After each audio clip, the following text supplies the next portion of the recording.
Alright guys, so this is again another YouTube quick tutorial for tonight.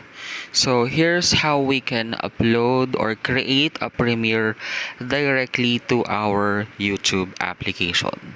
So first you have to make sure your YouTube application is all updated on the Google Play Store or Apple App Store. So first, click on the YouTube app.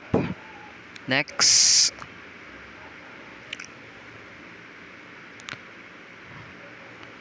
click on the plus sign here, then click upload video. Next, click which video you would like to upload. Let's say for example this one.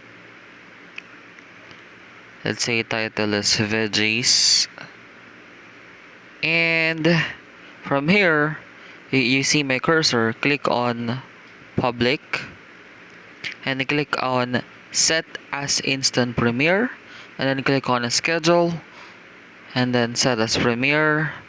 Let's say I schedule this for Wednesday at around 6:30 p.m.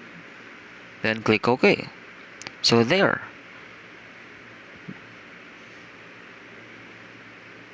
Click back and then click next. So after you click next, that starts, or after you click next will be click on upload, and that's where the video will start to upload, and that will be set as a scheduled premiere. So that's it for tonight guys. Thank you so much again and have a wonderful day. Take care.